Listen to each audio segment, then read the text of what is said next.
Bom, pessoal, então depois de nós termos visto gerenciamento de escopo e gerenciamento de tempo, agora a gente vai para gerenciamento de custo. O gerenciamento de custo ele envolve os processos necessários para garantir o término do projeto dentro do orçamento aprovado. E ele envolve basicamente três processos, que são os processos de estimar os custos do projeto, determinar o orçamento. É importante destacar que orçamento e custo são conceitos diferentes, eu vou falar sobre eles mais para frente, e controlar os custos do projeto. Normalmente os custos estão presentes dentro de artefatos como proposta técnica, comercial e plano de desembolso financeiro. Tá? Também, normalmente, ele está presente dentro do cronograma do projeto, especialmente no desenvolvimento de software, onde o principal fator de custo de um projeto é o esforço homem-hora dos recursos alocados no projeto. Estimar os custos tem como entrada uma série de artefatos, entre eles vários ativos de processos organizacionais, como, por exemplo, dados históricos de produtividade da equipe, algum tipo de política organizacional que defina como estimar os custos. Fatores ambientais também influenciam diretamente na estimativa de custo. Condições de mercado, por exemplo, quando o mercado está aquecido, o valor homem-hora pode ser mais alto. Quando o mercado está desaquecido, esse valor pode ser mais baixo. Dados comerciais de valor hora também podem ser utilizados. Dados comerciais de ponto de caso de função, ponto de caso de uso, também podem ser utilizados como entrada para a estimativa de custo do projeto. A declaração do escopo, com certeza, também é utilizada, porque ela vai definir o tamanho do projeto, o esforço do projeto, tá? A estrutura analítica do projeto, porque ela tem a relação das entregas do projeto. O dicionário da EAP, o plano de projeto, que pode ter, por exemplo, não só diretrizes e orientações para o planejamento e controle dos custos, mas também informações sobre riscos do projeto. E aí, como ferramenta e técnica para estimar custo, estão as principais técnicas de estimativa que a gente já estudou em gerenciamento de tempo.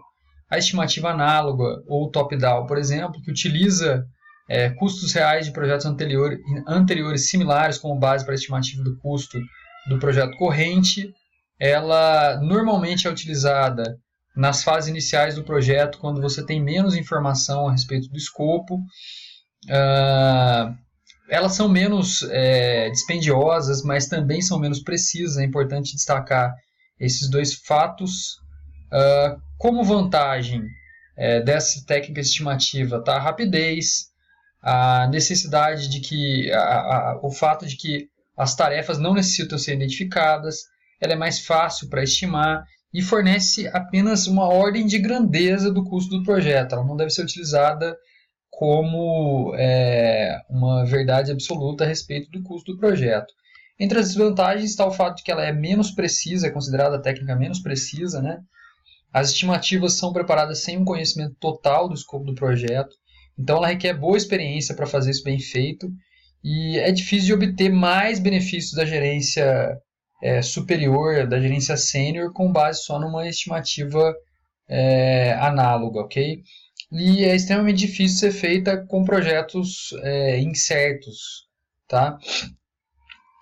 Por outro lado, existe a estimativa bottom-up, que ela é baseada nos custos dos pacotes de trabalho da EAP, então é necessário decompor essas entregas da EAP em pacotes de trabalho.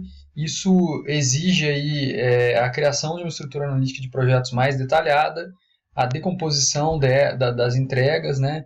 Então, uma estimativa de custo para todos os elementos do nível mais baixo da estrutura analítica de projeto. E aí, então, você pode somar todo o custo de cada componente da EAP e formar, então, o orçamento do projeto. Entre as vantagens, ela é mais precisa, é considerada uma das técnicas mais precisas. Ela é baseada em informações mais detalhadas do projeto e provê uma base para monitoramento e controle do projeto. Entre as desvantagens, ela requer um maior detalhamento do projeto, tá? Ela leva mais tempo para ser desenvolvida, então, consequentemente, ela é um pouco mais cara do que a estimativa análoga, principalmente. E requer que o projeto, ou melhor, e existe uma tendência aí, em alguns momentos, para superestimar o tempo para execução dessas atividades, tá? E pode ocorrer algum tipo de conflito de interesse entre os membros do time de projeto que vão lutar aí para melhor pegar a maior fatia do bolo, né? Um maior tempo para a execução das atividades deles. Por fim, o modelo paramétrico ele utiliza de características do projeto, de parâmetros, como modelos matemáticos, para prever os custos do projeto. Na aula de gerenciamento de tempo, eu até destaquei um exemplo utilizando ponto de caso de uso. Ponto de caso de uso ou ponto de função são modelos paramétricos que usam informações históricas para o desenvolvimento do projeto e uma série de outros parâmetros, né?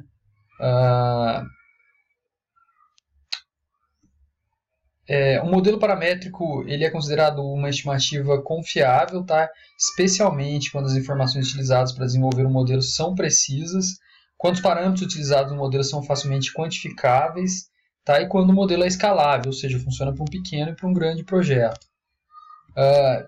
Normalmente, estimar custo de um projeto é difícil, tá?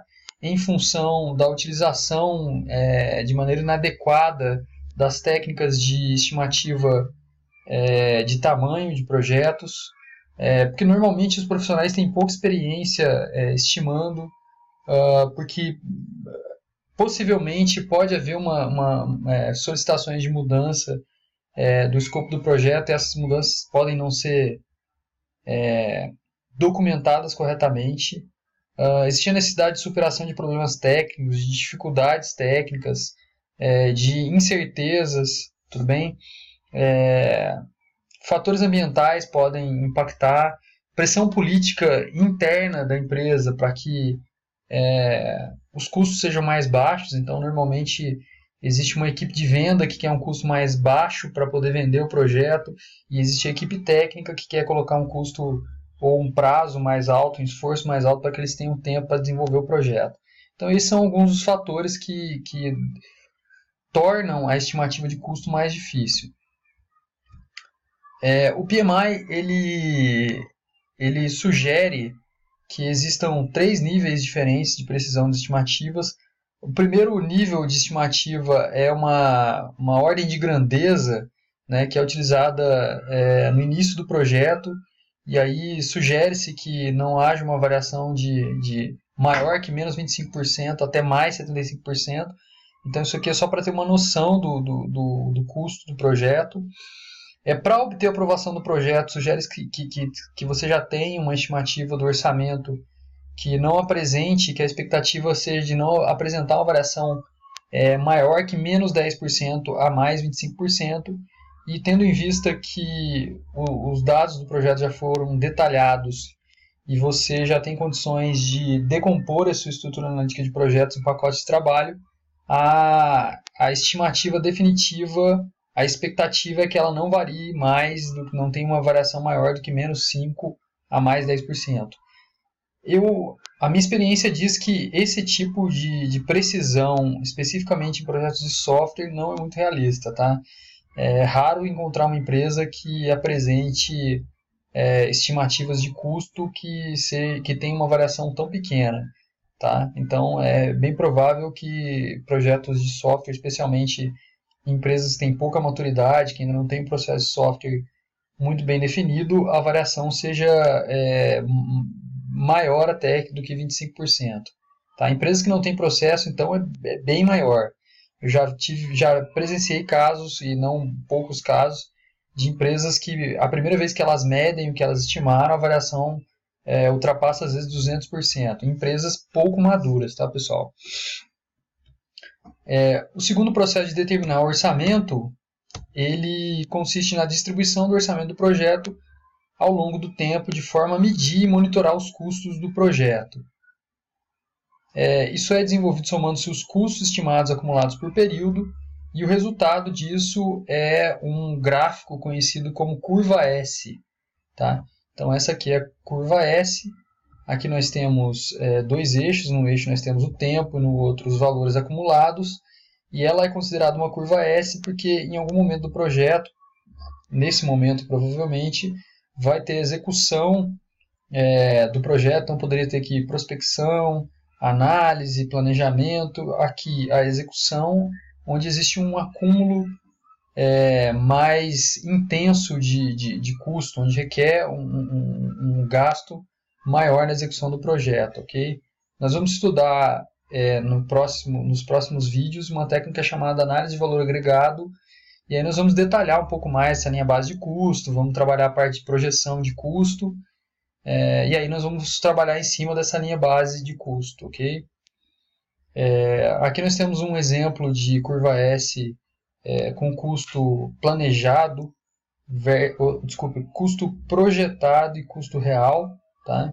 Nós vamos trabalhar bastante como eu falei para vocês na técnica de análise de valor agregado, com custo planejado, custo real, custo agregado, projeção de custo, de prazo, etc.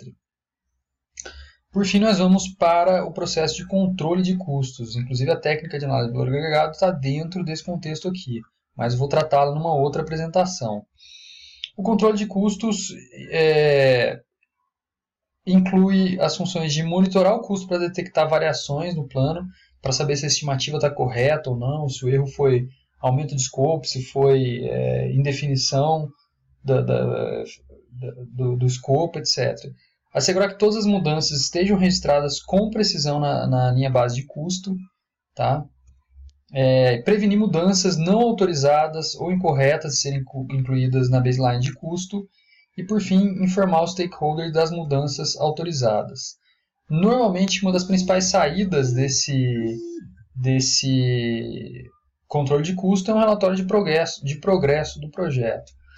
Esse relatório ele é um método útil para controlar os custos. Normalmente, os gerentes de projeto questionam os membros da equipe para saber quanto de trabalho já foi realizado, qual o percentual do trabalho já realizado em cada tarefa, e a agregação dessas informações vai fornecer uma estimativa confiável de projeção de custo ou de prazo do projeto, tá? Então, se o projeto foi planejado usando uma EAP e você decompôs essa EAP de maneira adequada em pacotes de trabalho, em atividades, sugere-se que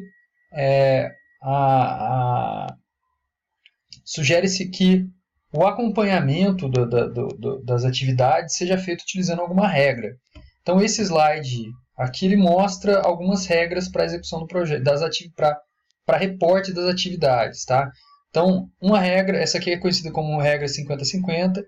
Então, uma tarefa ela é considerada 50% completa quando se inicia e os outros 50% só vão ser creditados quando ela é finalizada.